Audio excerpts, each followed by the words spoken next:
back to our channel. I'm Nikki. And I'm Rachel, and we are the Stitch Sisters, and we are finally here to reveal, you might guess, our lovely dresses. my thumb holes might give it away.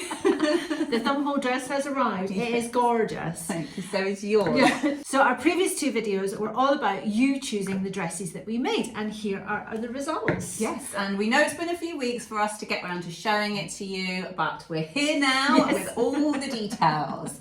So, who wants to start? You start. Okay, so if you haven't seen the previous videos, this pattern is the Vicky Andy dress, and it is like a column dress with slits in the side. It has a polo collar.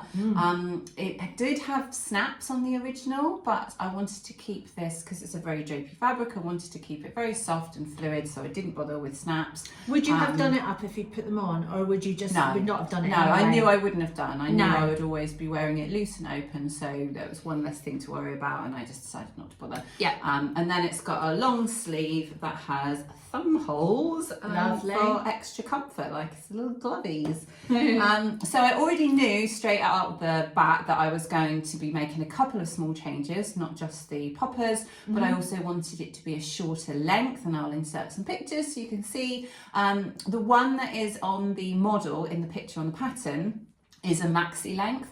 I wanted mine to be a little bit shorter than the top of my boots, so I would wear it most often with DMs like I'm wearing today, or my Converse boots. Yes. And so I wanted it to have a little bit of clearance between the top of the boot. So I took 4 inches, I believe, off of the length. Right. So I literally just folded the pattern below the widest point, or below where it curves out on the hip, but above the slit. And that just made the whole thing shorter, but kept the slit the same length. So in theory, this slit comes up a little bit higher than it was intended to on the pattern. You can always adjust that if it's not quite right for you. If you do that, if the slit's still too long, you can still sew it up a little bit afterwards as well. Exactly. And I also, what was the other thing? Oh, I did blend between sizes as well. I cannot remember off the top of my head what the sizes that I used now were on her patterns. I think it's a 42 is my, I'm sure it is. 42 is my size from the top, but then I blended it to a 44, just kind of between the waist and the hip. So that I had a little bit more room on the hip. Now it did look like, when I actually adjusted the pattern, it did look like I'd created quite a pronounced curve, but sometimes you have to trust the process, because now on my body it still looks like a column dress. Yes. So that's just how I need to make it kind of fit in order for it to give that illusion of being a straight dress on my body, because my body is less straight up and down, it's more and curvy. more hippie. Not hippie in that sense. Well, maybe both. So yeah, they were the main changes that I made to the pattern.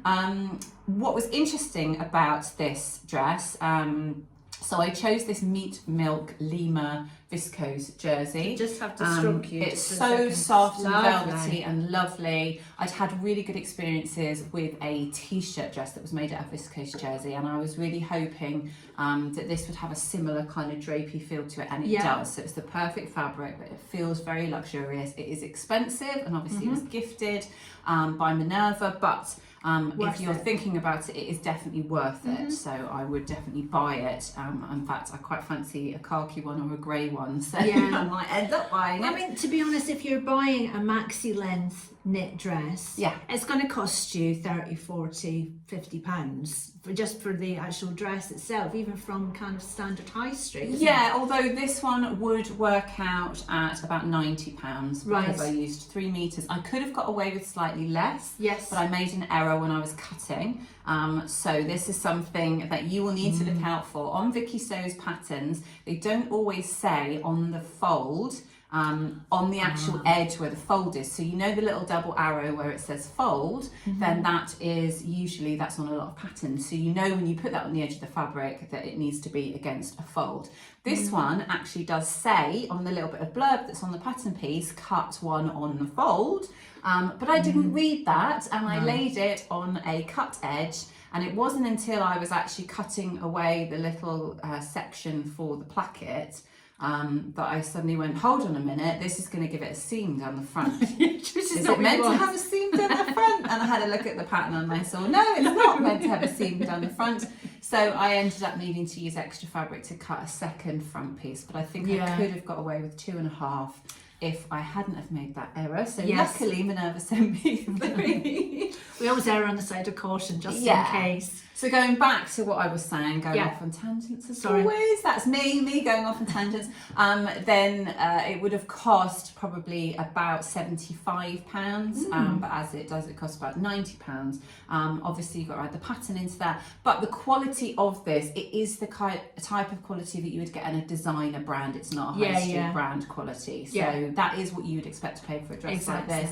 In fact, you'd probably pay more. So I love the collar as well. I think it's a really lovely statement collar. Was that tricky to sew? No, it wasn't at all. And the reason it wasn't, and what's great about Vicky Sew's patterns, is that it's so well done. Now, there was quite a long list of notions on this pattern, which I didn't even think about initially, and I then had to go back to Minerva afterwards and say, oh, I forgot all the notions. And on first glance you might think I don't need that, but it's the difference between a really, really good finish. So I used a stay tape, it was the I was going to say Vileda, but that's mops. Vilene. It was the Vilene brand. It was the the sticky stay press tape, activated, and that goes all around all edges of the collar and the collar stand. The placket is also reinforced. Quite a lot of the areas are interfaced, so you put strips of interfacing down the side of the slits and everything like that. So it's really good at stopping it from getting too kind of warped out of place. I also sewed it with a walking foot just to be on the safe side. I did a few tests initially, and I just thought that that was going to be my best option to stop it from getting stretched out. Well, you've managed it because it looks lovely. Thank you. Yeah, I'm really pleased with how it turned out. So I would say things like, for instance, there's also clear elastic is one of the notions. That is to stabilise the shoulder seam. I forgot to put it in, so I'd already sewn the shoulder seam, but it was very easy to then sew a piece of elastic onto the seam before I then put the sleeve in and did the next step. Was there twill tape as well? Was there twill tape in something? There was grosgrain, and that was to reinforce the top of the slit so that you're not relying on the stitches alone. That's a good idea. So there's those kind of things that are definitely worth doing if you want to get a really good finish, and if you are using a very stretchy fluid jersey like this one or wool like this one, I would definitely recommend that you use a walking foot if you have access to one, and if you don't have access to one, then all the usual tips about sewing stretchy fabrics.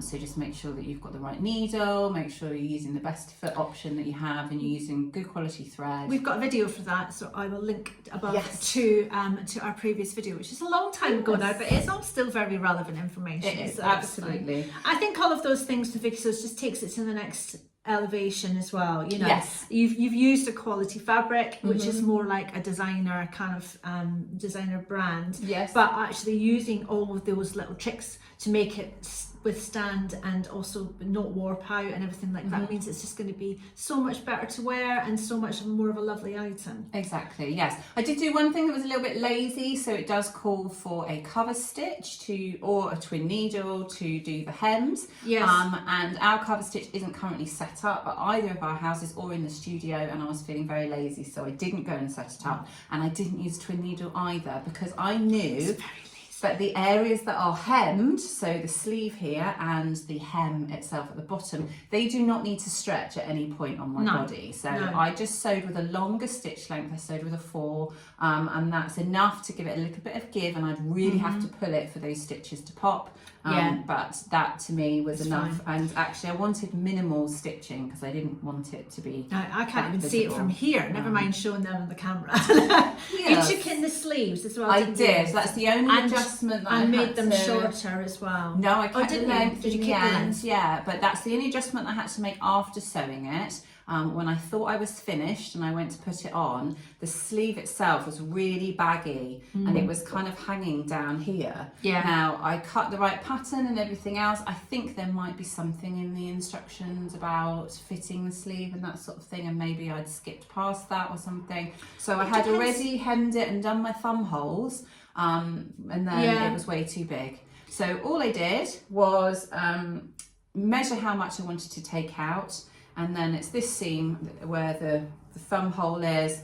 I unpicked the hem and I unpicked the thumb holes, and I basted it until I got a fit that I liked. Yeah. And then once I'd basted it, I trimmed off the excess. I went through all the instructions again to overlock the edges of the thumb hole, overlock the rest of the seam, and then hem it flat to have a better fit. You just wanted it more fitted. It's maybe the drape of the fabric as well, which was making it feel a little bit more loose. Yeah. But it's also a functional thing, because I can't wash up like that. I can't put makeup on like that. I can't do any things like this. So it needs to be tight enough that you can take it off your thumb holes and move it up, and it will actually stay there. Yes. And if I'd have left it as it was, it would have hung right down. Yeah. But also I wanted that cozy glove feeling from these bits, and if it was too baggy, I just wasn't going to it's get supposed that. to look like gloves. It's supposed to be like gloves, so it should be fitted. Yeah, so overall, a big thumbs up for me for the pattern. Vicky says never disappoints. The only thing that I would say is always get the list of notions. Yes. And make sure that you properly read the instructions and that you actually look at the layout, even if you think you know what you're doing,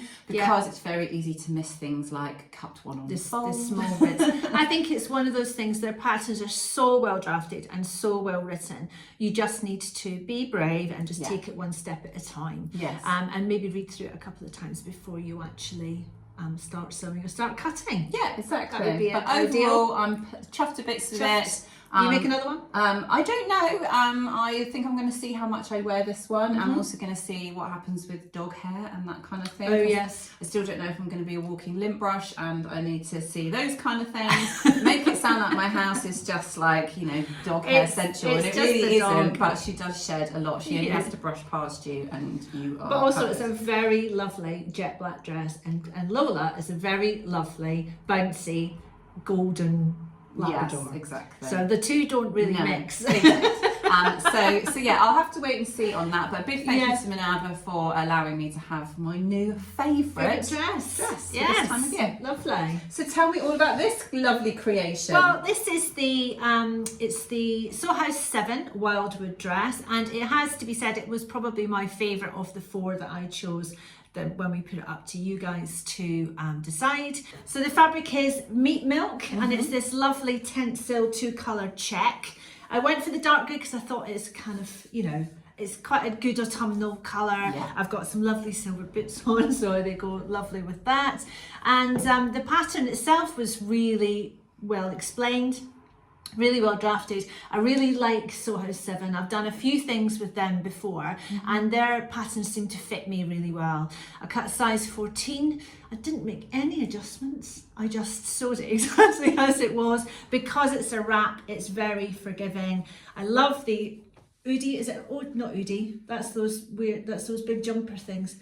What's it called? Obi belts. I feel like that's kind of like pulling me in and showing my figure off, and it does. It is a column dress again. It's kind of straight up and down, isn't it? So it's more straight than I'm used to, but I really like that style. Yeah, the skirt's straight, but because it does cinch in at the waist, it's more of a kind of not fit and flare, fit and straight. Fitting goes down to the bottom.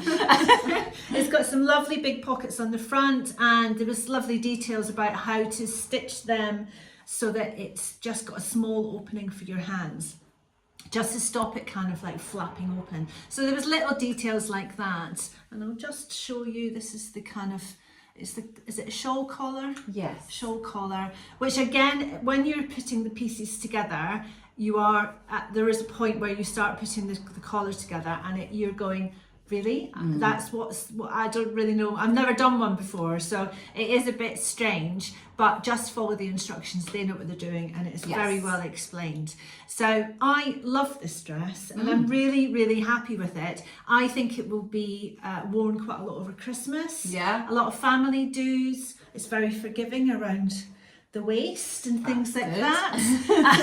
So, but it makes me feel cinched in, but not kind of in a way that's making me feel uncomfortable or I couldn't sit in it all day. But if you had just had a big meal, you could just loosen the belt a little bit. Yeah. You get to choose where to put the buttons. So it's got like ties on the inside. On this side, there's 2 ties on the inside, and then on the other side, you've got a little button, which I can just maybe slip up and show you there, but you choose where to put that. So it advises you to try the dress on and fold it to where it's comfortable for you, and then you sew the button on there.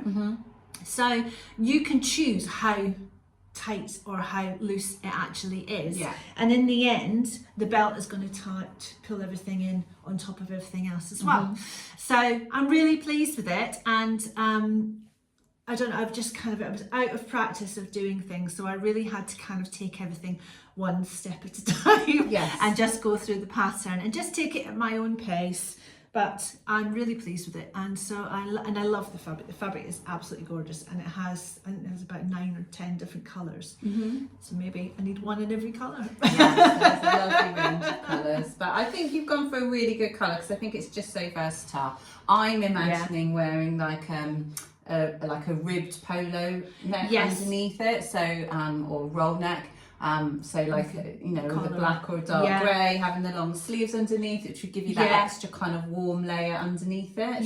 But I think it's absolutely gorgeous. Thank you. I love the length, I love the proportions. Yes, I didn't add any length, but I didn't take any away either. There was a facing to be added onto the bottom, but I decided not to bother doing that because this fabric it's not heavy, but there is some stability to it, so I just felt as if it didn't need it, so I just wanted to hem it on its own anyway, so that I didn't make any adjustments other than that. No, but you're also taking advantage of the fact that it's a gingham, so it's exactly the same on both sides of the fabric. So you could do just a standard double turn hem, and you wouldn't be able to see that you've done that because it's going to fade into the fabric. I think if you had a fabric that was noticeably different on the other side, then you might want a facing which gives you that kind of deeper, but also I think because it's a slightly curved hem, is it?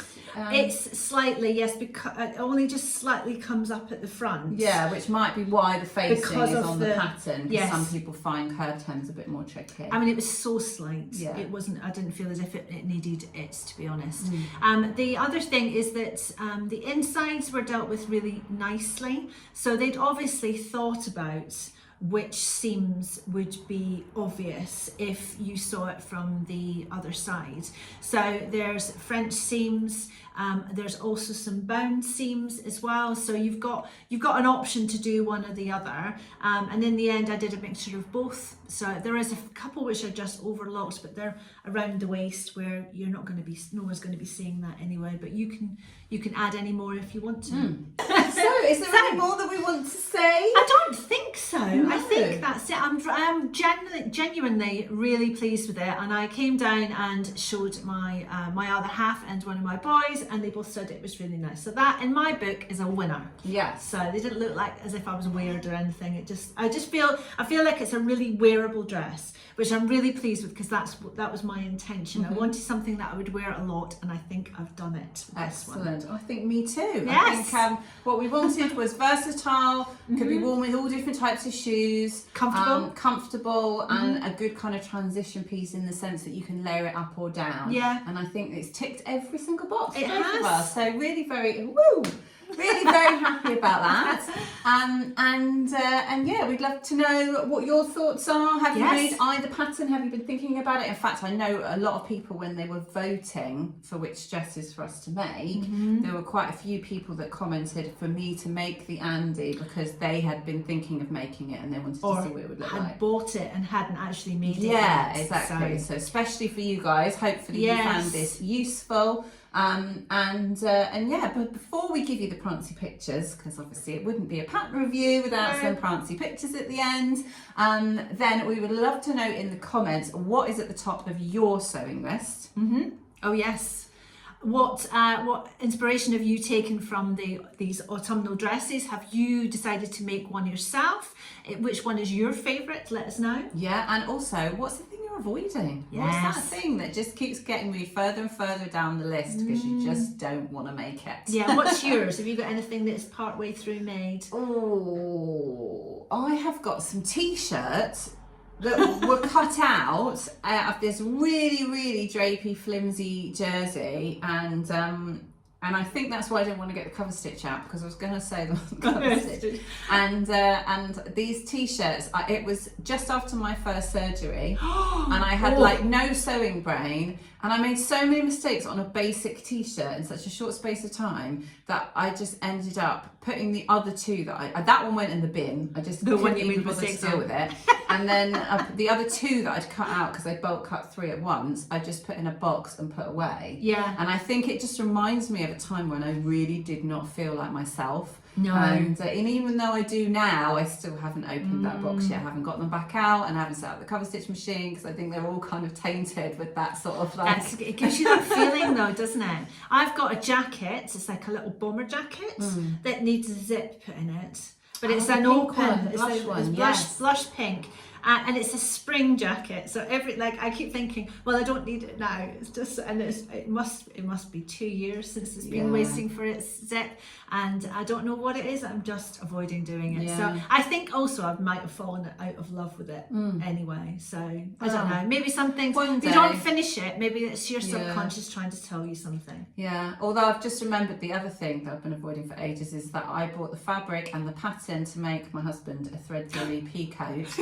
But this has been going for years. That's 3 years ago. Oh, it's at maybe least 3 Christmases ago, and it's his birthday just after Christmas. So every year I've been saying, "Oh, I'll make this for your Christmas," and then, "Oh, I haven't had time. I'll make it for your birthday." And then I start saying, "Oh, well, the weather's got warmer now, so you don't want a thick pea coat, so I'll make it next year."